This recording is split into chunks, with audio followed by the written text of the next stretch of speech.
Welcome to Mission Evolution Radio Show with Gwilda Wiyaka, bringing together today's leading experts to uncover ever-deepening spiritual truths and the latest scientific developments in support of the evolution of humankind. For more information on Mission Evolution Radio with Gwilda Wiyaka, visit www.missionevolution.org. And now, here's the host of Mission Evolution, Miss Gwilda Wiyaka. Hello. Thanks for joining us once again on Mission Evolution. We're coming to you on the X-Zone TV and Simul TV from our broadcast studios in St. Catharines, Ontario, Canada. We're bringing the latest evolutionary information from today's leading experts. This hour will address whether one must forgive to heal or heal to forgive. We've all heard of the power of forgiveness, but what do we really know about what it is? How does one forgive? How can you tell yourself or tell if you have successfully forgiven and are not secretly holding a grudge? What is the price of non-forgiveness? Coming to us from France to discuss this forgiveness and the healing of the heart is Olivier Clerc. Olivier is the author of Gift of Forgiveness, a writer, a translator, editorial consultant, and workshop leader. He's the author of 25 books with translations in 17 languages. Olivier is the founder of the international program Circles of Forgiveness. With his wife, he created a yearly conference on forgiveness and founded the International Forgiveness Association. His website, giftofforgiveness.olivierclerc.com. Olivier, thanks for joining us on Mission Evolution. Here with you today. This is really a wonderful topic. I'm really excited to get into it with you. So, would you please define forgiveness as you will be working with it today? Well, that's a very good question because I realize that most people have there's a lot of misunderstanding about what a forgiveness truly is. So my first and simplest definition is that forgiveness is the healing of the wounds of the heart. Most of us have a heart that has been wounded, sometimes one time very badly in early childhood, adolescence, or later. Sometimes two people keep having small hurts, but that keep happening day after day, after weeks, after month, and that end up having a devastating impact on our heart. So how do we heal from those hurts? That's the power of forgiveness. So that's pretty a lot more specific than what most people think, isn't it? Yes, and it's interesting because we all know how to heal the body. If I have a cut, if I burn myself, if it's a minor hurt, I know how to handle it myself alone. If it's a bigger hurt, I know how to join a doctor, a nurse, go to the hospital. I know exactly what to do about my body when it's hurt. But when it comes to the heart, most of us just don't know what to do about it. So we remain with hurts, with wounds that may date a year or a decade or 20 years ago, and it's still painful, it still hurts. And forgiveness, as it is practiced today, and there are various methods for that, is a fantastic way to reach that healing of the heart. So how does one forgive? Well, again, if we make an analogy with the body, when you're ill, you can use a variety of ways to regain health. You can use allopathy, homeopathy, aromatherapy. You can use acupuncture, Indian medicine. There are numbers of ways to reach health again. And the good news is that it's the same for the heart. There are many ways to reach this healing of the heart. I happen to share, and I have written about one specific way that I've called the gift of forgiveness, and that is practiced in what are called circles of forgiveness. But there are many other ways of doing that. And in my second book, which was recently released by Finhorn Press, it's called Healing the Wounds of the Heart. I also presented 3 other ones because I think it's important for people to know that if one and everybody may choose the method that is most appropriate for them. So there's a lot of misunderstanding about what forgiveness looks like. Do people sometimes think they've forgiven, but really have not? Yes, that happens a lot because we are taught that we should forgive. It becomes sort of a duty. And so it's often something that is very mental. It's in the mind because if I want to be someone, a good person, then I have to forgive. But true forgiveness is not something you just decide like this. Uh, and it's not only from the mind, it's from the heart. And there are ways to reach that.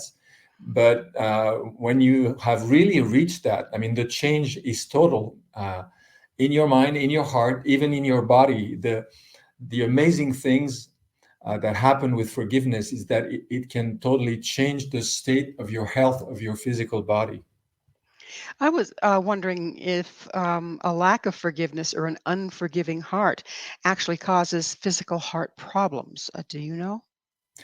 It causes a lot of health problems. Yes, in the U.S., you have this fantastic man, Dr. Fred Luskin, who works at Stanford on the Stanford Forgiveness Project. He wrote a book that's called Forgive for Good. And I invited Fred over to one of our big conferences on forgiveness. And he studies forgiveness like other people study all sorts of matters in universities. And what he says is fascinating. He says, if you do not forgive, and in saying that, we're not judging anyone, if you cannot forgive, then you'll start developing all sorts of ailments, digestive, joint problems, tumors, including cancers. And on the average, a person that does not manage to find a way to forgiveness will have a lifespan 5 years shorter than anyone else. Five Oh, years. So that's huge. that is huge. That is huge. It comes to mind though that if we forgive, some people they continue to wound us, to damage us. So can't that be detrimental to forgive someone only to be re-injured?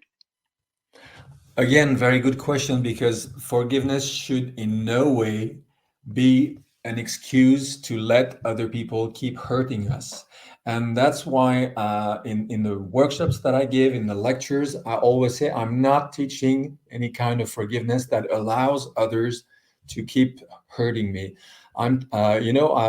You can, forgiveness, I say, is the healing of the heart. But we not only have a heart, we have a mind and we can think, and I can both heal my heart and have enough discernment to say what you have done is not okay. We live in society, there are laws, and so now that my heart is at peace, I'll go to court, I'll go to the police, and because you need to be confronted to the consequences of your act. But in court, I will not be seeking revenge, I will be seeking justice. And that's a huge difference again, because I do that with a heart at peace, and it changes everything. So then you're not in a polarized stance so much as coming from the center of your being. Is that what you're talking about? I'm not sure I understood your question. So when we're looking for revenge or when we haven't forgiven something, we're really caught up in it. Mhm. It tends to kind of polarize us. We only have one viewpoint. How Yes. does that differ once one has forgiven? Well, once you have forgiven, your heart is healed. And because your heart is in between your head and your hands, our heart is in between thoughts, reflections, and action. If my heart is at pain, is suffering, then my thinking cannot be positive. Try to do positive thinking with a heart that is wounded, it just does not work. If I heal my heart, then my thoughts change. I can start thinking about things I couldn't think before. I open my thinking. Positive thinking comes naturally to me. Plus, I gain a better health and better relationships with my spouse, with my children, with my neighbors, with everybody else. It seems like, many of us started being damaged in childhood and couldn't get away from the person or change the circumstance. So these compounded injuries, then as we take that into adulthood, don't we just kind of expect that sort of treatment? Yes, that's the risk of it, and that's why I mean we live in an amazing time. I don't think there's ever been before that many books, that many workshops, that many possibilities for us to become aware of the impact of our education and to try and change that and heal from that. And I think that's a great opportunity. Now, of course, it does take some time, but if we're willing to do so, we can benefit from the work of all those who've come before us. I mean, I haven't invented anything. My way of working with forgiveness comes from my meeting with Don Miguel Ruiz in Mexico in 1999. He's the author of the world bestseller, The Four Agreements, which I translated and published in French. And when I met him, he's the one that had me go through a forgiveness experience that changed my life. And then it's based on that experience that I wrote my book, The Gift of Forgiveness, that So, later the workshop and everything else came from it. So, so how yeah. can a person tell, because if we've been, wounded throughout our childhood and then we continue to be wounded, say in our marriage or in our relationships as an adult, how can you tell that you're suffering from compounded wounding? What are the signs that you have not forgiven and that you need to do this work? Well, the signs are very simple. Is that you're not happy, that you keep having the same thoughts coming over and over again, that you feel sad, you feel angry, you may feel resentment, hatred. And it's interesting. Look at how we speak. We say to hold a grudge, and we say to forgive. And there's the word to give and to forgive. And it's the same in French, it's the same in other languages. So, holding a grudge means we keep something poisonous inside ourselves. We're just poisoning ourselves. When we manage to forgive, then something is open again. And when that is open again, we can feel joy again, we can laugh, we can love, and the quality of our relationship increases in a fantastic way. Sometimes do we have to discern proximity to people if they keep wounding us? I'm not sure I got that. Okay. Um, Sometimes do we have to consider not exposing ourselves to the people that have wounded us in the past, even though we have forgiven? Yes, yes, of course. That is something very important. And, I was raised a Catholic, and there are things I was never told when I grew up in a religion in which forgiveness is important. And one of these things I wasn't told is that you can stop a relationship that is harmful to you. You don't have to stay in a relationship that is harmful to you. I read one great book about forgiveness by Desmond Tutu, the man, the archbishop that was with Nelson Mandela in South Africa. And Desmond Tutu says this. He says, once you've forgiven, you have a decision to take. Will you renew the relationship, or will you put an end to it? And that's something people need to hear. You can put an end to a relationship. You can do that with love, with your heart at peace. But you can say to someone, hey, I wish you the best on your path, but your path is not mine, and I won't be walking with you on that path. So be well, but we shall not keep a relationship. That is self respect, that is self love. It seems like, though, that the first step before even taking that step is that one of forgiveness. Yes, yes, yes, of course, and sometimes and very often too self forgiveness, because of course we may feel resentment towards others, hate, anger, but after having spent so many years working with people on forgiveness issues, I realized that most people just don't love themselves. They feel anger, they feel resentment, they have so many judgments against themselves. So if you help them reach self forgiveness, I mean, their whole Well, life changes. we'll have to pick up on self forgiveness on the other side of a station break. Olivia and I will return very shortly, so don't go away. This is Mission Evolution, www.missionevolution.org.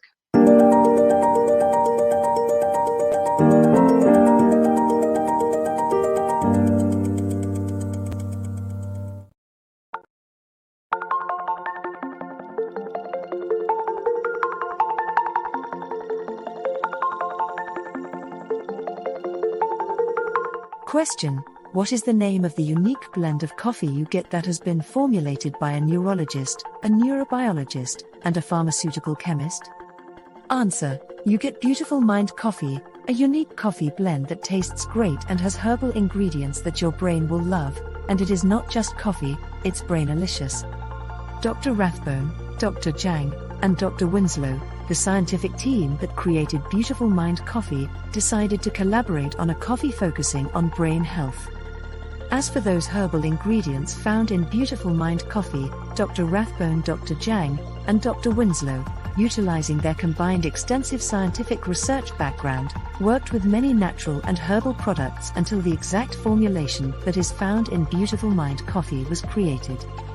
With a unique scientific formula not found in any other coffee being sold or served, Beautiful Mind Coffee is the only coffee blend that contains 3 herbal ingredients found to aid in boosting your daily mental clarity and focus. Every cup of Beautiful Mind Coffee contains scientifically formulated amounts of maca root powder, green tea extract, and American ginseng, all supporting good brain health.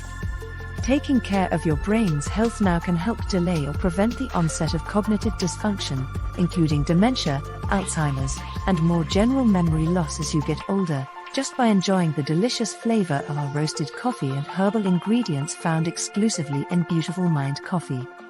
Did you know that cognitive dysfunction also refers to deficits in attention, verbal and non-verbal learning, short-term and working memory, visual and auditory processing, problem solving, processing speed, and motor functioning? For more on Beautiful Mind Coffee, the 3 scientists who formulated Beautiful Mind Coffee, and more details on the 3 unique herbal ingredients in Beautiful Mind Coffee, visit www.beautifulmindcoffee.ca. Beautiful Mind Coffee is now available online at amazon.ca and amazon.com. To order Beautiful Mind Coffee, visit www.beautifulmindcoffee.ca today.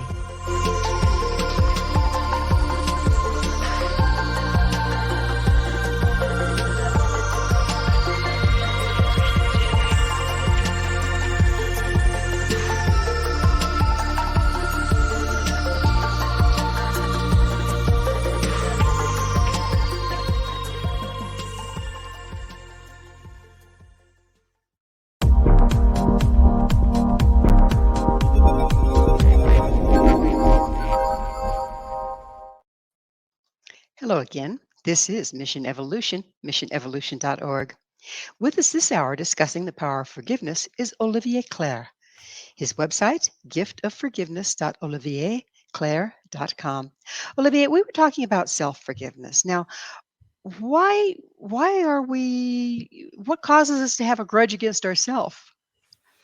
I think all our education does that. And when saying this, I'm not judging parents. I think most parents want the best for their kids, so they're just reproducing ways of education, what Don Miguel Ruiz called domestication, that end up, leading children and then young adults to judge themselves that they're no good, they're not beautiful enough, they're not clever enough, and they go on piling up judgments to the point where the level of self-respect, self-love, self-esteem is very, very low.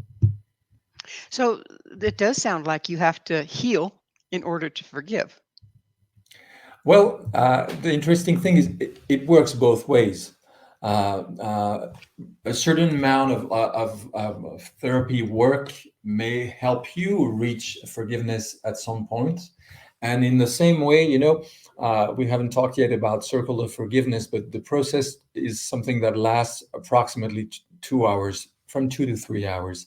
So it's very short, but it's amazing how in such a short amount of time, people will release something inside, and they will heal. So you can heal to forgive, and also you can forgive to heal. So it all depends where you start from, but it's interesting to know it works both ways. So, what are some of the main obstacles to forgiveness? Well, in my book, Healing the Wounds of the Heart, I listed 15 of them, and I'm not sure the list is exhaustive, but the first one I listed is the one that you hear all the time. A lot of people think that forgiving is condoning, that if you forgive someone, it's as if you said, well, what you did, it wasn't that bad. It's okay. Let's be friends again and have a cup of coffee. That's not it.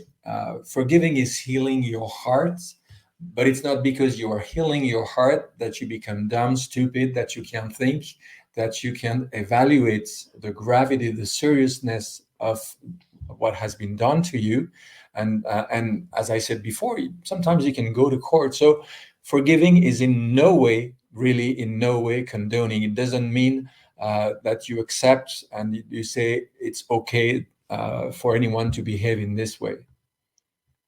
So that's like we were talking about. That's not true forgiveness. It's like you're putting it into denial rather than forgiving, and then just going on with the same kind of behavior. Yes, that's the risk. When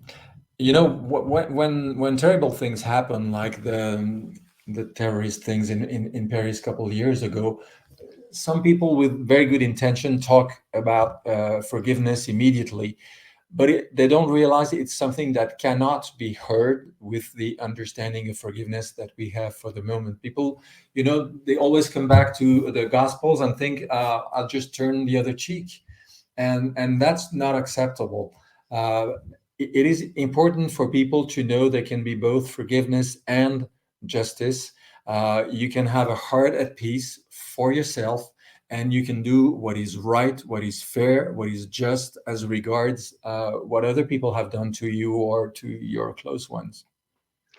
So again, that would involve loving yourself enough to feel you deserve that. Yes.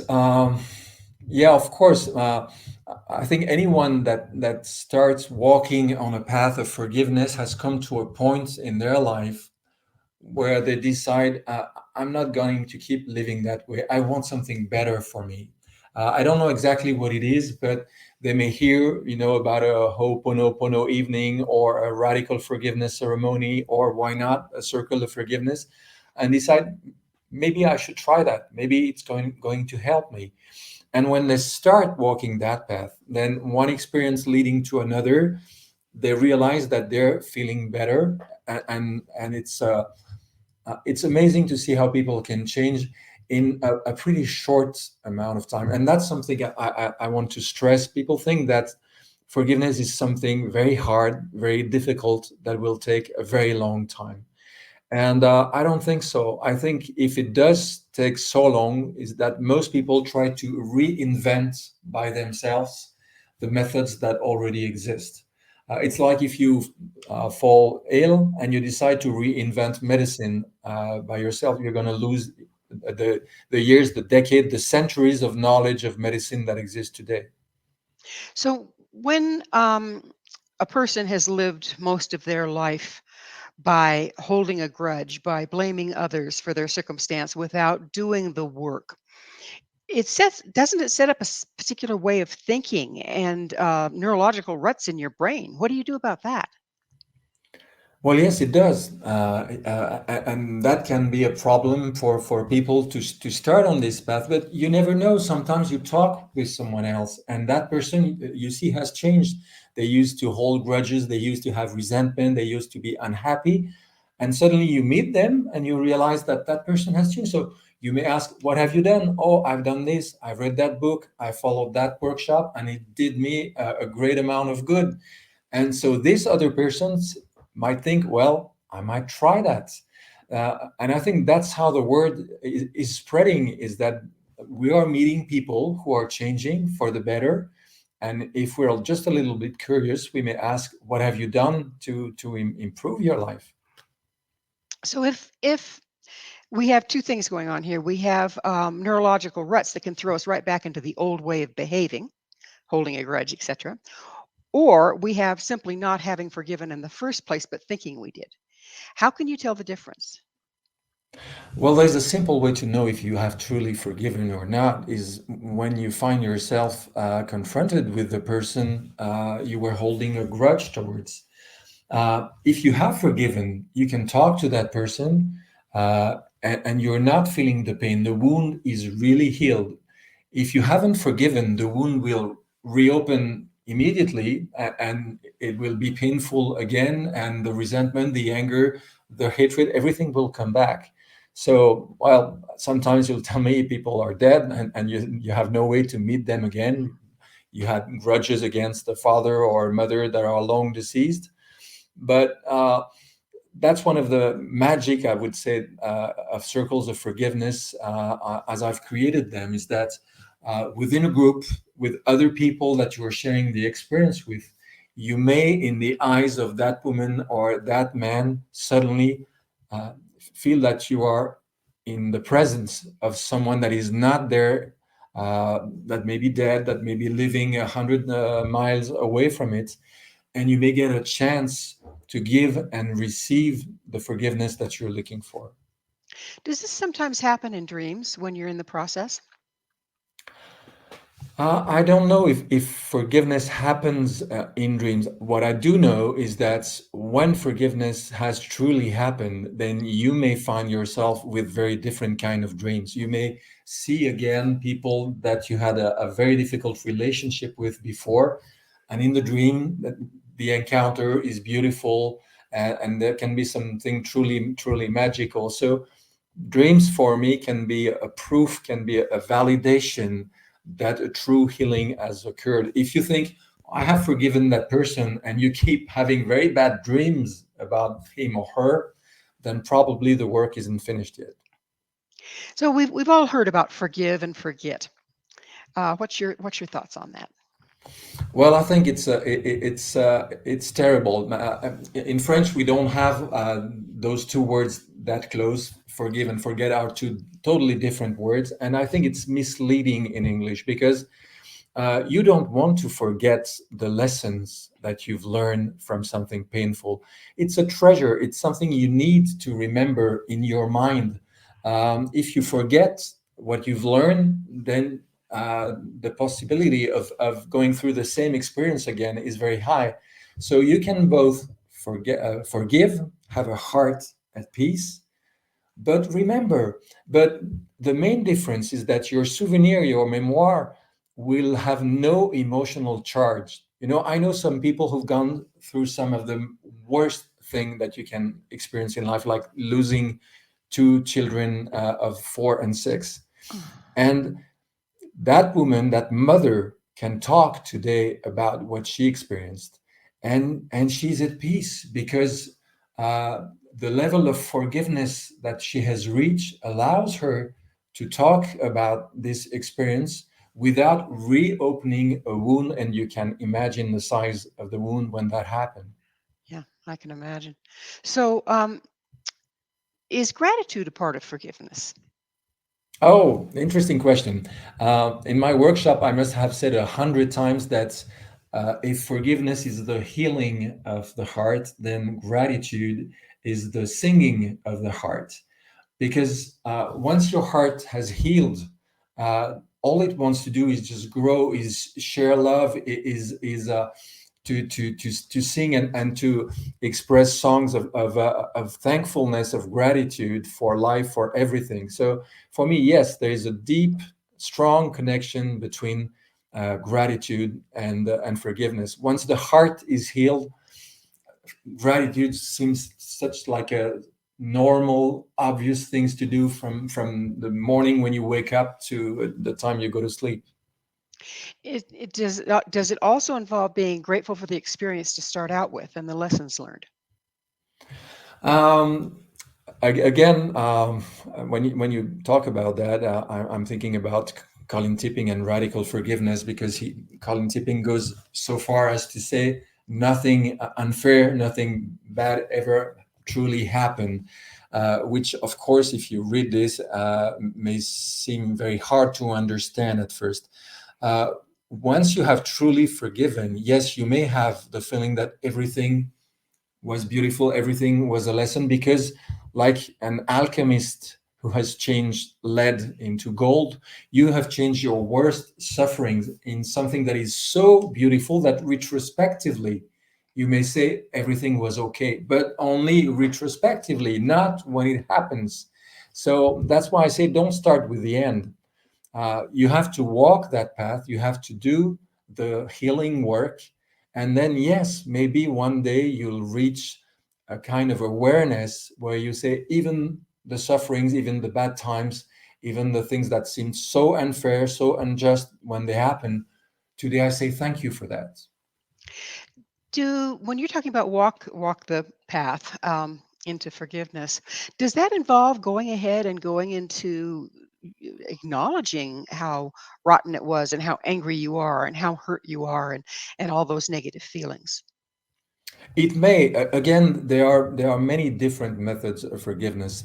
I know some where there is a lot of emotional work. For example, I remember Colin Tipping, the founder of Radical Forgiveness, telling me that in his workshop he had how do you call the tennis racket? Mhm. And he would have people, hit pillows and to be able to let their anger out. So that was his way of working and acknowledging the anger if it was there, or acknowledging the sadness and other things. In my particular approach to forgiveness, we're not going through that. It's different. People don't even have to talk about what they have experienced, which is nice, because some people don't want to say one more time the painful things that they went through. So yeah, there are a variety of approaches. Some of them imply talking about what was painful and releasing emotions, and some work in a totally different way.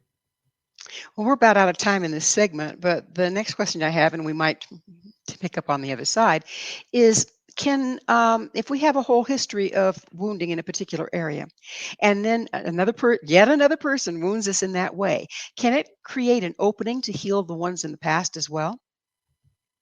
You want me to answer that now, or right back afterwards? Well, actually, I think we probably better wait until the other side of a break so that you can do it all Okay. nice and smooth rather than being interrupted. So we Okay. will take that break. Olivia and I will be right back to continue this discussion. So you stay right there. This is Mission Evolution, www.missionevolution.org.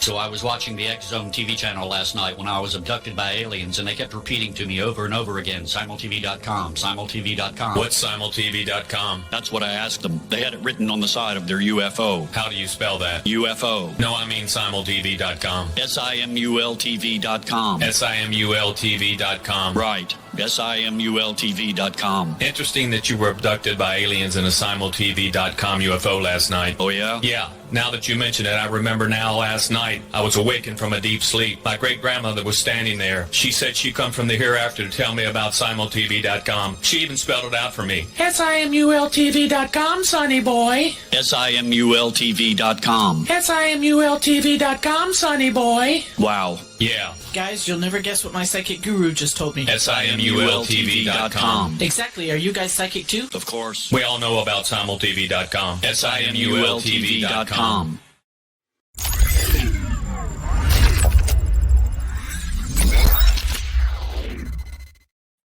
Hi there. This is Mission Evolution, missionevolution.org. Our guest this hour is Olivier Clerc. His website, giftsofforgiveness.olivierclerc.com.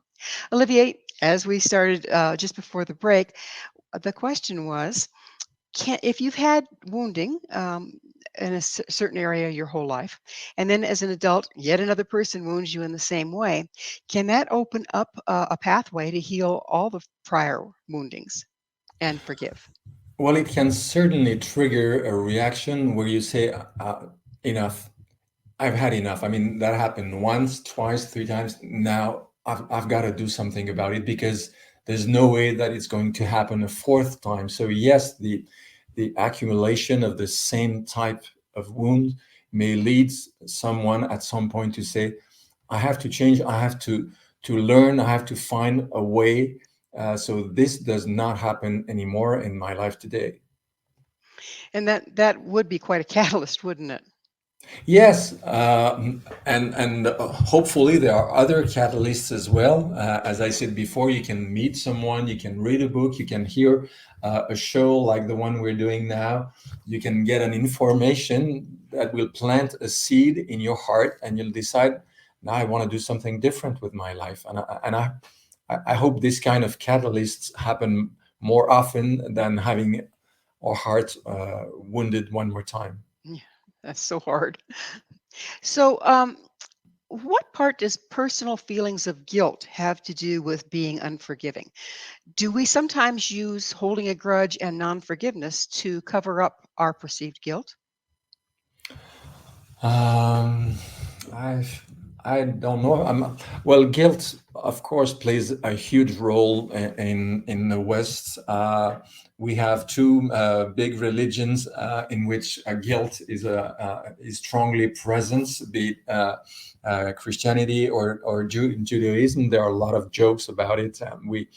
I mean, I grew up in the Catholic Church, so I know a lot about guilt too, and for sure, it's a feeling that is not allowing us to blossom, not allowing us to be truly who we are, and forgiveness will free us also of that guilt. So guilt, yes, is a major issue, and working on guilt, working on the lies that are behind the reason why we feel guilty, and managing to love ourselves again.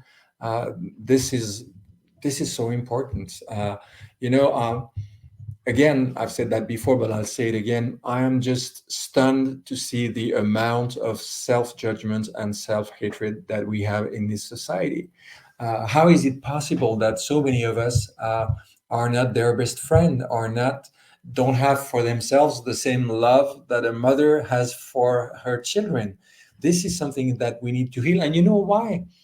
Because if you open a newspaper in the morning and you read the news, what you are reading from the first to the last page is problems between humans that are unable to love themselves and love others.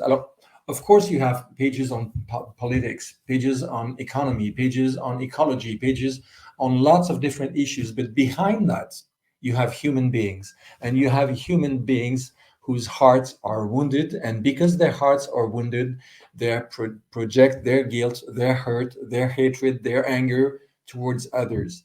So healing the heart is, to me, one of the most important thing we can do today. Honestly, I've been in the field of self-help and spirituality for over 40 years. And I've practiced hundreds of things. I want to test things and have a first-hand experience of everything. But honestly, none of the things that I have tested in all my life have had such a deep and lasting impact as forgiveness, as healing the heart. So, what about the wounds we can't remember? We talked about how very often we're set up for being re-injured because we've had to accept wounds growing up, and often a person kind of puts those into denial. If we're trying to forgive what's going on in the present, do we need to access and heal the wounds from the past that relate? I think that when you start to work on the issues first that you are aware of, you are doing a work that is very similar to peeling an onion.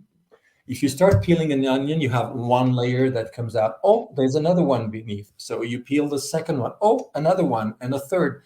And if you keep doing that, at some point you'll reach what's called the heart of the onion. So if we start working on issues that we're aware of with our family, friends, colleagues, and so on, we free some space inside, and we gather strength. And there comes a point where if there are past memories that we've forgotten, past traumas that we've denied or forgotten, if we are ready to heal them, they'll come up. And you don't have to look for them. If you're ready, if you do the work in their own right time, they will come up. There's this fantastic man, psychologist, psychotherapist, psychiatrist, that's called Dr. Stanislav Grof. He wrote many, many books, and he coined a word that I like a lot. He invented what's called holotropic breath work.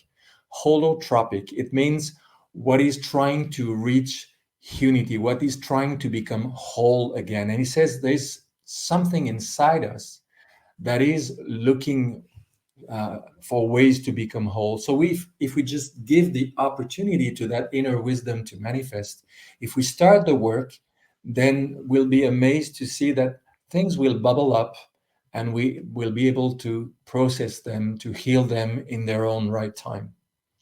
Do you think that our intention plays a large part of this, and a large part in what forgiveness needs to happen first?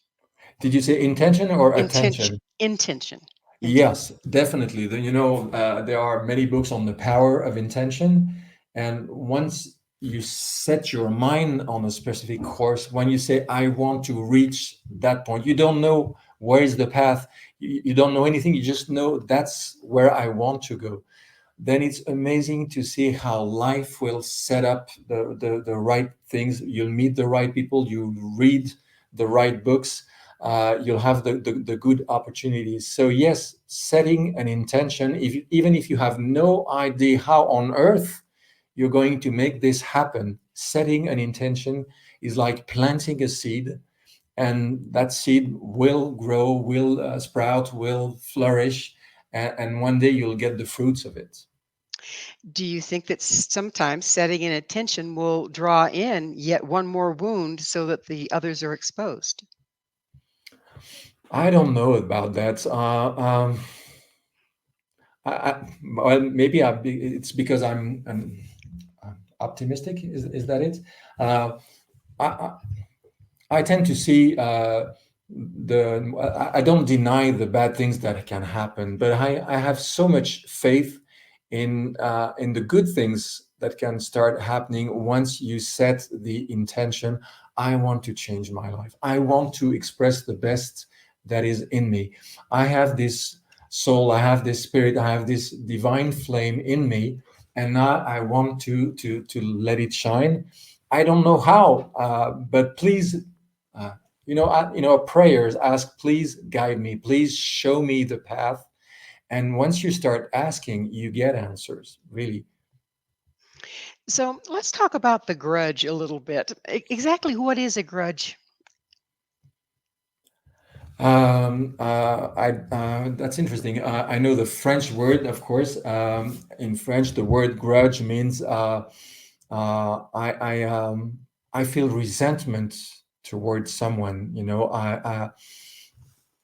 I don't love them. I may feel hatred for them, and I hold that because I'm not ready to release it, and because I hold it, well, it's me that is suffering first from it.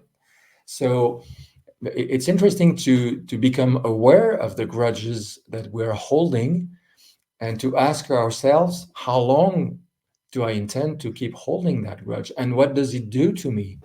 It's interesting, just saying aloud, I hold a grudge, we can feel something in our solar plexus or in our muscles getting tensed. I keep that, and something is blocked. The love life cannot flow freely in someone who is holding a grudge.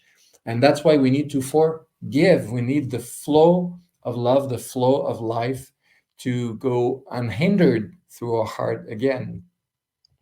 So if would it be helpful to ask ourselves, how is this grudge serving me? Yes, and if we ask ourselves that question, we may realize that it's not serving us at all, or we may think it is serving us. Some people, for example, base a lot of their action and the thing they do on anger. But to me, it's a lack of awareness, it's a lack of knowledge on the damaging effects of anger on their own heart, on their own body, on their own mindset. So I don't think holding a grudge is serving us. We may think at some point that maybe it is protecting us. Uh, Yes, in the that's same an way mhm. as an armor is protecting us. But when you're wearing an armor, you're not only protecting yourself from somebody with a sword. Is that it? You're also protecting yourself from anything tender, anything soft, from a kiss, from everything else. So of course there are times where we've experienced something that was so painful, so hard, that we decide to protect ourselves, to put a screen, a shield around us. But at some point, it's important to realize that this shouldn't last, because the shield is also cutting us from life, cutting us from love, cutting us from so many essential things. So you're saying that the shield is using a grudge as protection against being re-injured? Yeah, that happen. That can happen that way. Yes. Um, and again, it's a lack of education. I think if in school we were teaching everything that we know today about the heart, about emotions, about feelings, about forgiveness, then within one generation, probably the whole society would change. For the moment, we teach math, geography, history, the intellect, but what do we teach about the heart? What do we teach about relationships to others, to oneself? And these things can be taught exactly in the same way as you can teach math, geography, or history. And the results are amazing if kids are given the opportunity to learn these emotional, these heart abilities. Then they grow into totally different adults.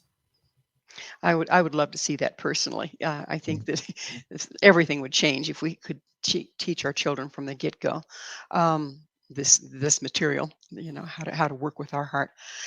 So where does trust play in here, Olivier? I beg your pardon? Where does trust play in here? Trust. Uh, Interesting. When we've been wounded, our level of trust in life, in others, sometimes even in ourselves, of course, lowers. And we need to heal also for that. Because when there's no trust in life, when there's no trust in nothing, when you start to again, to protect yourself from everyone and everything, what kind of life do we have? For a lot of people, it's the only way of life. And that's why a show like this one, that's why books, that's why anything that can teach people that there are other ways of functioning than being prisoner of hatred and resentment, and having to barricade between shields and protections of all kinds. I think it's important. People need examples, they need role models, they need to see people who've done what they're trying to do. In these big conferences we used to hold in France around forgiveness, we had 20 international speakers each year. Well, Many of them had gone through. we're going to have to take another station break. Oh, okay. Okay. So you guys, please stay with us. Olivia and I will continue to explore how and why to forgive.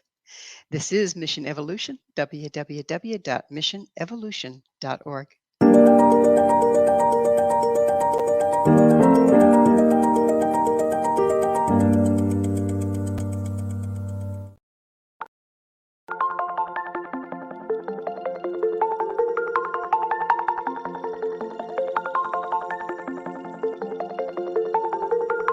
Question: what is the name of the unique blend of coffee you get that has been formulated by a neurologist, a neurobiologist, and a pharmaceutical chemist? Answer: you get Beautiful Mind Coffee, a unique coffee blend that tastes great and has herbal ingredients that your brain will love, and it is not just coffee, it's brainalicious. Dr. Rathbone, Dr. Jang, and Dr. Winslow, the scientific team that created Beautiful Mind Coffee, decided to collaborate on a coffee focusing on brain health. As for those herbal ingredients found in Beautiful Mind Coffee, Dr. Rathbone, Dr. Jang, and Dr. Winslow, utilizing their combined extensive scientific research background, worked with many natural and herbal products until the exact formulation that is found in Beautiful Mind Coffee was created. With a unique scientific formula not found in any other coffee being sold or served, Beautiful Mind Coffee is the only coffee blend that contains 3 herbal ingredients found to aid in boosting your daily mental clarity and focus. Every cup of Beautiful Mind Coffee contains scientifically formulated amounts of maca root powder, green tea extract, and American ginseng, all supporting good brain health. Taking care of your brain's health now can help delay or prevent the onset of cognitive dysfunction, including dementia, Alzheimer's, and more general memory loss as you get older, just by enjoying the delicious flavor of our roasted coffee and herbal ingredients found exclusively in Beautiful Mind Coffee. Did you know that cognitive dysfunction also refers to deficits in attention, verbal and non-verbal learning, short-term and working memory, visual and auditory processing, problem-solving, processing speed, and motor functioning? For more on Beautiful Mind Coffee, the 3 scientists who formulated Beautiful Mind Coffee, and more details on the 3 unique herbal ingredients in Beautiful Mind Coffee, visit www.beautifulmindcoffee.ca. Beautiful Mind Coffee is now available online at amazon.ca and amazon.com. To order Beautiful Mind Coffee, visit www.beautifulmindcoffee.ca today.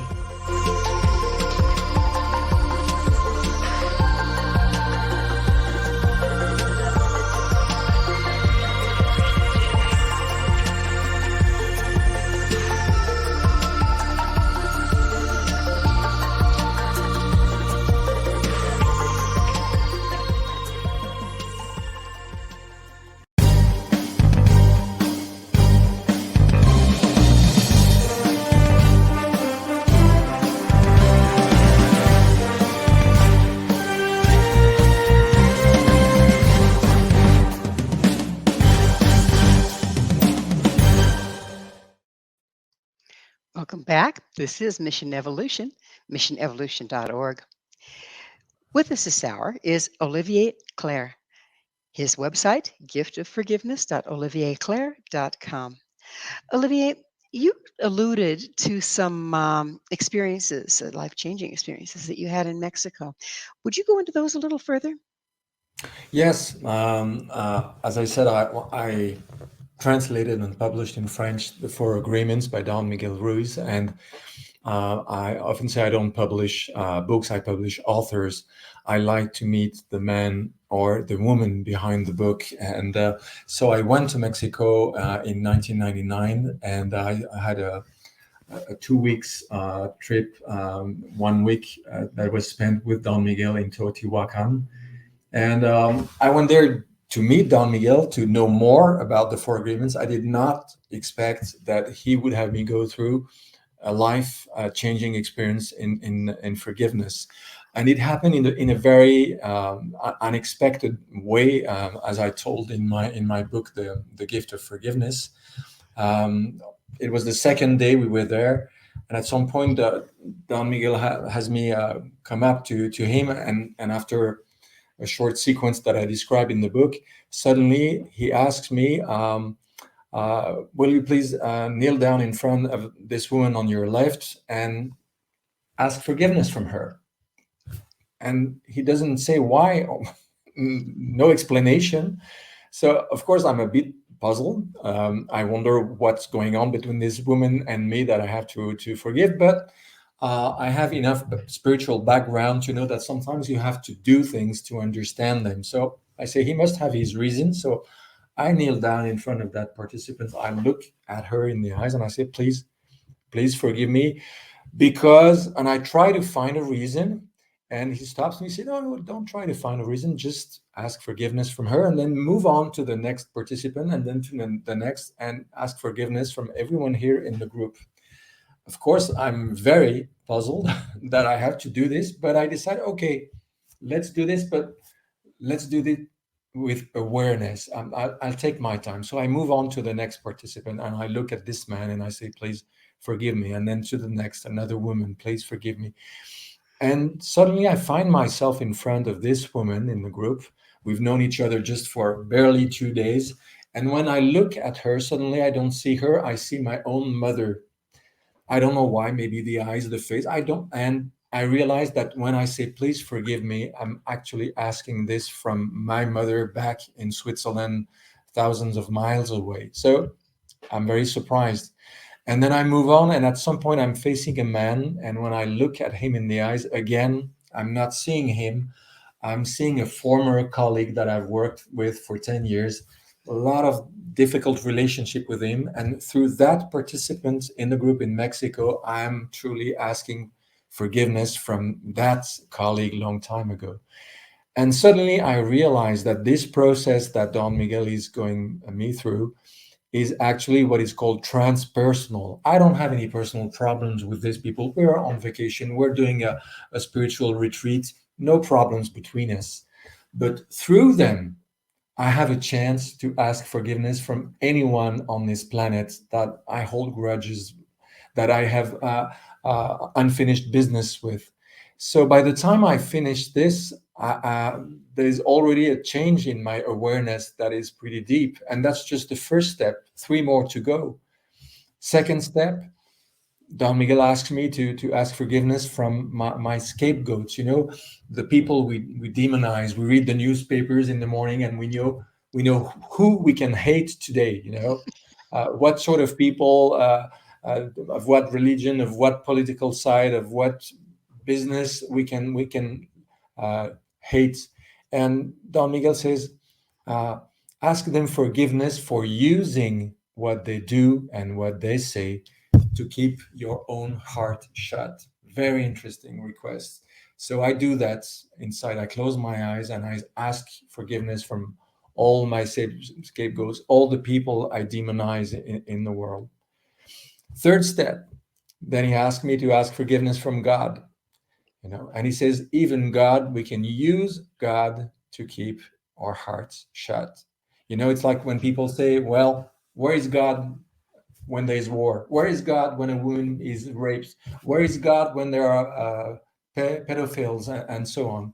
When we say that, we're using God as a reason to close our hearts. So he says, ask forgiveness from God as well. And again, I close my eyes, I take some time, and I realize that, yes, there are times when I'm using what is most sacred as a reason to shut my heart.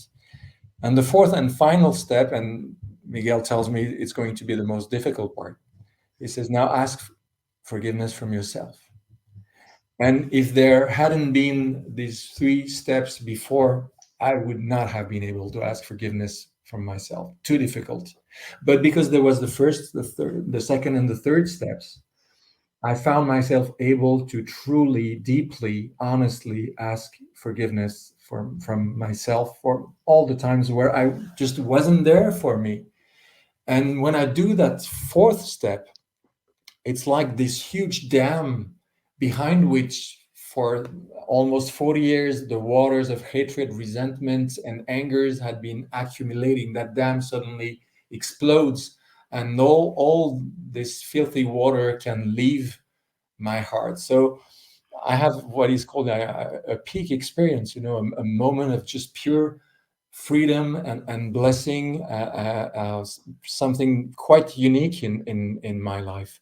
And honestly, there was a before and after this experience. It healed something inside me in an amazing way, especially if you consider that the whole experience lasted probably less than 45 minutes. That's amazing. So it sounds like in the process of peeling the onion was the questions or the activities that he had you do was peeling that onion to the heart of the matter. Exactly. Was the Yes. heart of the matter the lack of self-forgiveness?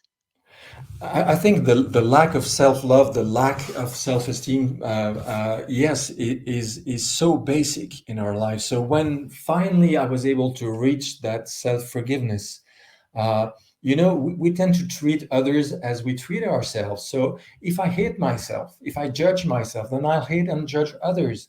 If finally I manage to reach self-forgiveness, self-love, to let go, to release, to let the flow again through me, then who am I to judge others? I mean, Yeah, we do tend to judge others as we judge ourselves, don't we?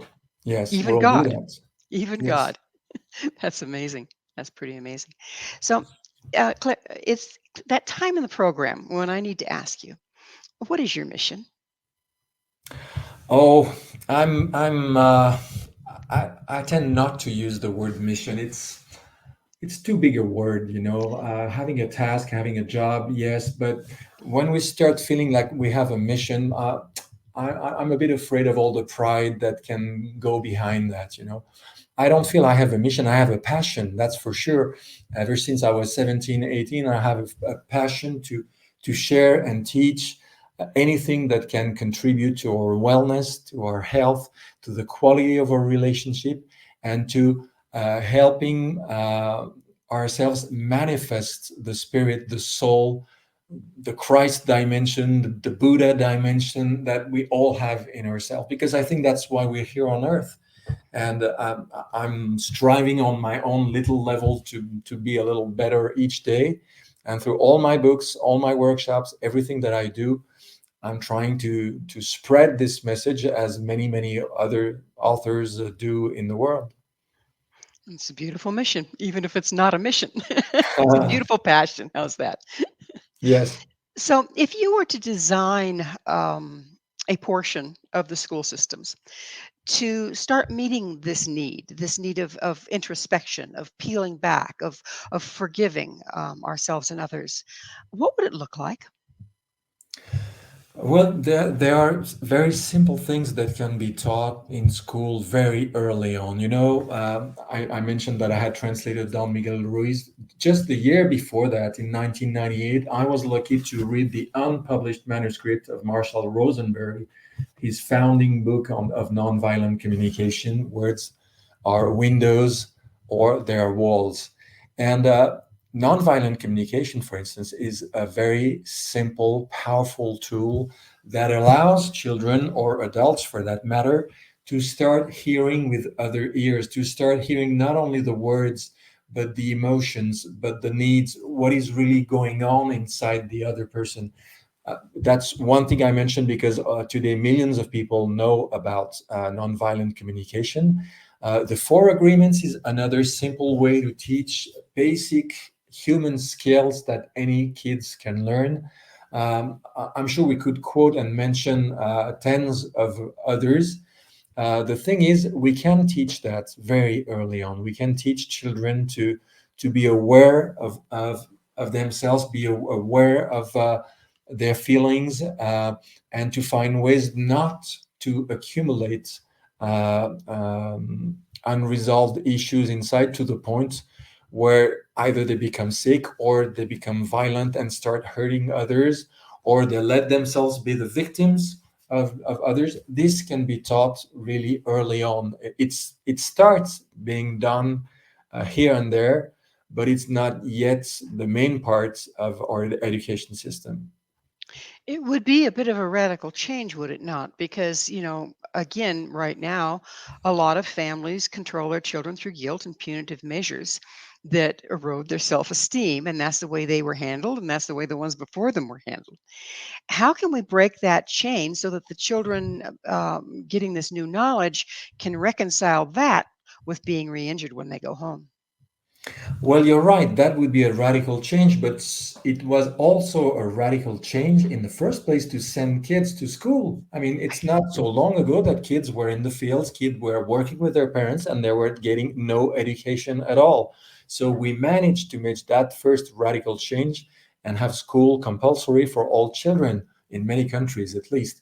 So, yes, we could do a radical change of the same size by deciding that we want our kids to grow feeling happy, feeling healthy, and being able to both develop healthy relationship and be able to stop a relationship that is no longer healthy. This can be done. And I think that, as I said, I started being interested in self-help and spirituality in the 70s. Today, the number of people reading books of self-help, reading books of spirituality, going to workshops is amazing. It means a whole generation now has grown with that. And that generation is starting to teach that to their own kids and grandkids. So I don't know how long it will take, but my hope is that at some point, progressively, the system will change, because it will have to. I don't know how it is in the US, but in Europe and in France in particular, the education system is on the border of collapse, because teachers are trying to do something that is so unfit to the needs of the times, that there is violence, there is people are having burnouts all the time, and so on. Yeah. Well, we have just a little bit of time left in the show, actually. So, in closing, what would you like to share with Mission Evolution's worldwide audience? What I'd like to share is that, honestly, if anybody hearing us wants to change something radically in their lives, then doing anything that helps them heal their hearts will have the most dramatic, lasting, and deep effect that they can dream of. There's such a wide variety of methods. I mentioned my own, which is called the gift of forgiveness, but I said there's radical forgiveness. Dr. Fran Luskin, 9 steps to forgiveness. I mentioned nonviolent communication. I mentioned the 4 agreements. Do something that helps you heal your heart, and your life will indeed change in ways you cannot even imagine. Well, unfortunately, we are out of time. Olivia, thanks so much for coming on the show and sharing your wisdom. Thank you, Gwilda.